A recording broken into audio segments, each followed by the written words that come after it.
So the goal of this video is to help you to understand your own self. There are certain qualities or certain experiences that when you exhibit, you become an easy target to these personalities, including those with narcissistic tendencies, borderline tendencies, or psychopathic tendencies. So for instance, when you're going to the market, you're going to the mall, you're going to the shop, you're aware that there's somebody there who is likely going to pick your wallet if you don't hold it tightly or closely to you, even though there are police officers or security men around. It's the same thing with the church. It's a safe place, so we come in with the idea that everybody there is filled with the Spirit of God, we can be safe with them. No. If you have certain exposures in life, especially in your childhood, which I'll take you through, family history or personal history, you are likely going to attract these people in the church. What we are trying to say is that these people hide in the church, they take up different roles, and if you don't have the spirit of discernment or you don't have an extra eye to identify them, you might become an easy victim, because what they do is that they look out, they know how to pick on their victims. And so if you have these things, you are more susceptible to becoming one of their victims. The world is made up of systems. We have the family system, the political system, the financial system, and then we have the religious system. Within the religious system, you have the church. So a system is a complicated construct. A system is like a thing, a construct. So I'm going to use this as an example. So let's say this orange is a system. And when you peel it apart, you have, it's in several layers. And you have different parts of the orange representing the different parts of the system. Okay, so you can have the church as part of the whole, and within the church you have different systems representing the whole body called the church. So within this system you have protective factors, and then you have risk factors. I understand why there's pressure on the church, because the other systems seem a bit complicated to some extent, or contaminated or dysfunctional to some extent. Well, we think they have more problems than the religious system. And then the religious system or the church is seen as a place where God resides. So there is a high standard, a high threshold of human credibility or human behavior.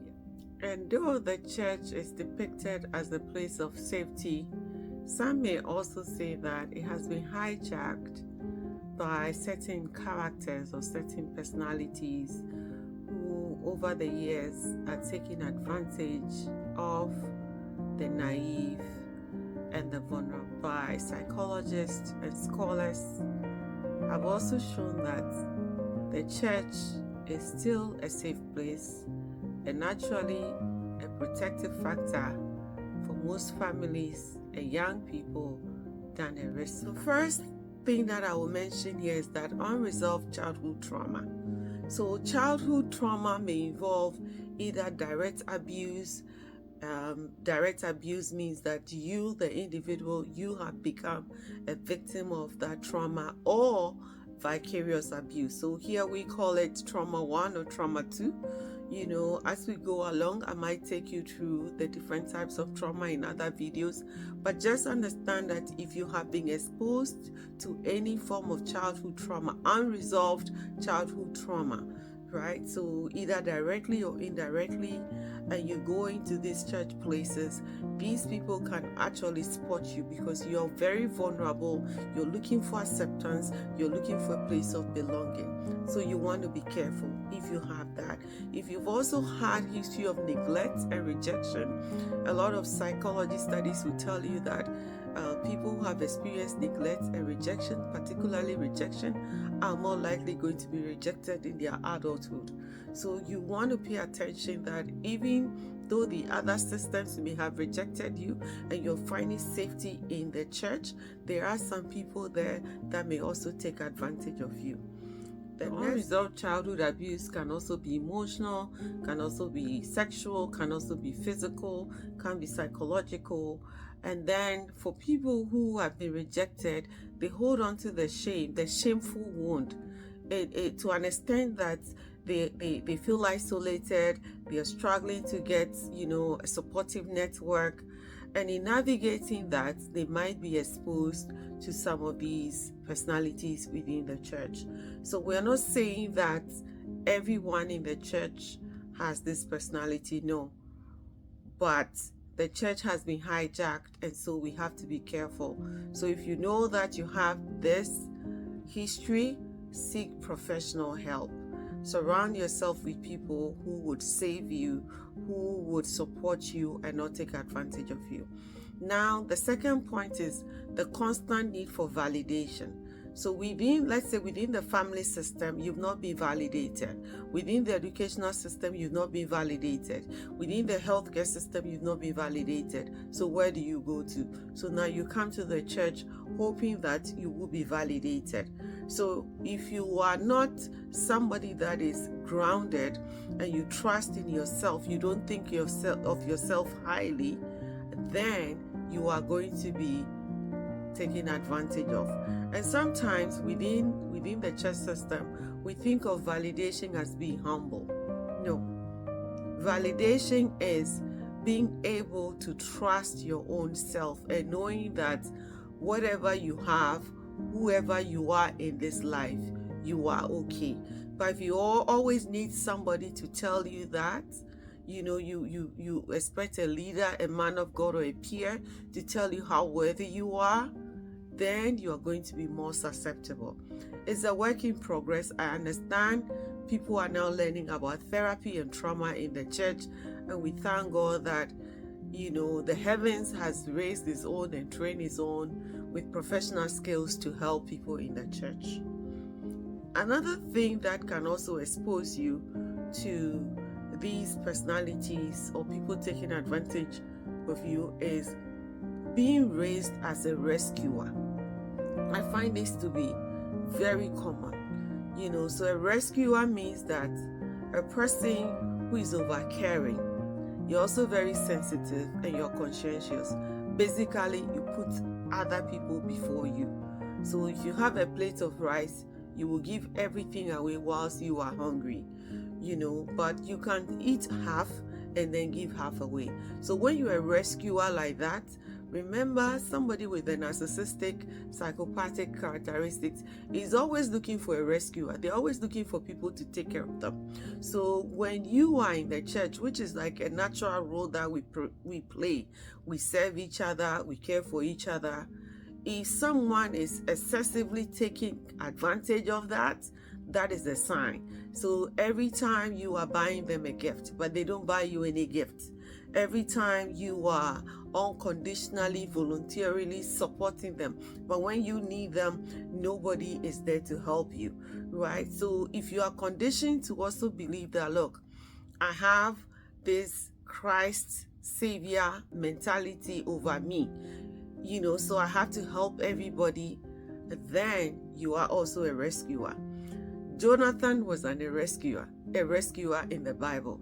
If you look at his story, there was a time where he needed to part away with his father.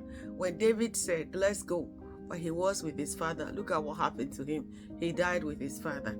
If you look at Abraham too, when God called him, he brought Lot along. He was not supposed to bring Lot along, but he was trying to rescue Lot.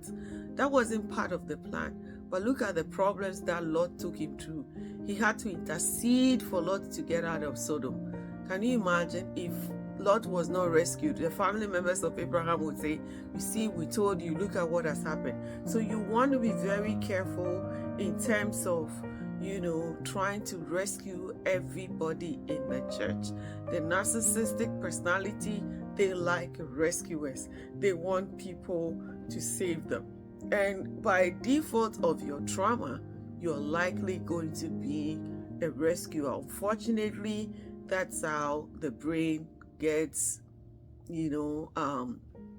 portrayed, or the brain behaves in that way once there has been neglect, rejection. Because when you rescue people, you don't want them to suffer the way you suffered, right? And as a rescuer, sometimes it's very difficult for you to regulate your brain, regulate your thoughts, because you're so emotional, you're not able to use your other logical brain, right? So you pay attention. When you look at yourself, you're like, why am I always ready to help? Why am I always jumping in without even thinking of the consequences? Why am I trying to save everybody?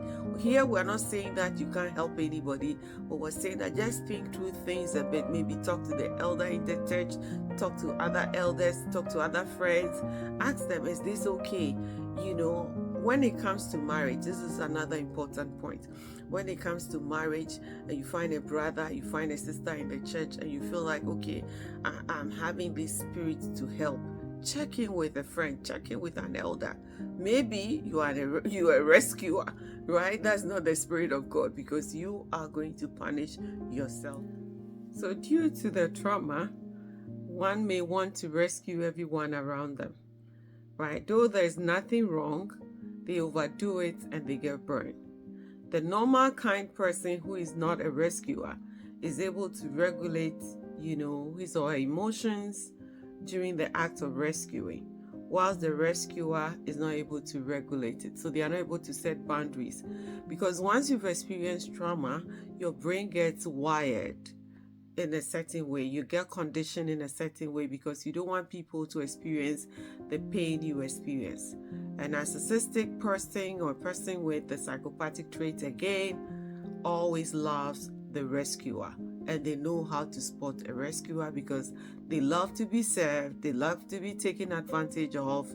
They love to take advantage of others, and then they want you to do all the work emotionally. So if you can't regulate yourself, you are going to burn out. Speaking of the brain, the other factor that I would like to mention is that when there's a structural underdevelopment of your brain, more specifically your frontal brain, which is for executive functioning and decision making, you're very susceptible. So sometimes people will be wondering why some adults will make certain decisions. When there is trauma, the brain actually gets affected. So you find that individual is stuck at that stage of the trauma, right? So they may be adults, but they may be behaving like children because emotionally they are not able to regulate. Their emotional intelligence is stuck at a certain age. Between the ages of 0 to 25, it is shown by neuroscientists that that's when the brain is actually developing. So it's not fully developed. It develops fully, by 22 for women, and then like 23 for men. So on the average, they said 25. So if you have a young person who is, growing up, experiencing their own family trauma, and then comes to the church, that person's brain is so underdeveloped and can't be taken advantage of. So this is the time where we expect that, the elders, the leaders in the church, the healthy ones, will be able to help these young people. So as a young person, or even as an adult, if you realize that, functionally you are behaving a bit below your chronological age, maybe you want to share your ideas and share your decisions across with some more mature members of the church to safeguard you so you don't fall into these traps. So going over, what I've said, psychologically, pay attention to your age, as your brain is developing, or even as an adult, based on your childhood trauma, you could be stuck at a certain age of your trauma. Also be careful you are not a rescuer as well. Also stop seeking for necessary validation, and then seek help, from a healthcare professional. I may also need to mention that spiritually too, there are some factors that can make you also more susceptible. One is iniquities in your foundation. I think you need to check with your own family history and check with a healthy person, who can help you navigate some of the difficulties and challenges that you're facing in your family. So if there's a pattern of iniquity in your family, you can see it, and some of them could include excessive poverty. So when there's excessive poverty or hard economic, challenges within your family, you're more susceptible, to seek for help. And guess what? The narcissistic person may offer you some help, but then there could be some strings attached. So you want to be very careful. Also, the spirit of rebellion, the spirit of stubbornness and disobedience, not walking in the will of God, walking in your own will, can also cause that. Also, evil inheritance like polygamy, dabbling in other new age activities, exposing yourself, to unnecessary spiritual attacks can also lead you to some of these personalities. Also, spiritual pre-programming. I think I've also seen that in people where spiritually people are pre-programmed to make bad choices, just bad decisions, or meet bad people. So you want to pay attention. If you're seeing patterns like that, that is a sign, that is an indication that you want to be careful, of not falling into the traps of these personalities. So these are just my little thoughts. I know it's all over the place, but we'll be able to put one or two together to help you. I would recommend that, look, sit with a professional who can help you navigate any of your challenges, or speak to a healthy church leader who can help you resolve some of these issues. Just one of these signs alone is enough to expose you to these difficult personalities. So you want to be careful, you want to be watchful. So stay tuned for our next video. God bless you. Bye-bye.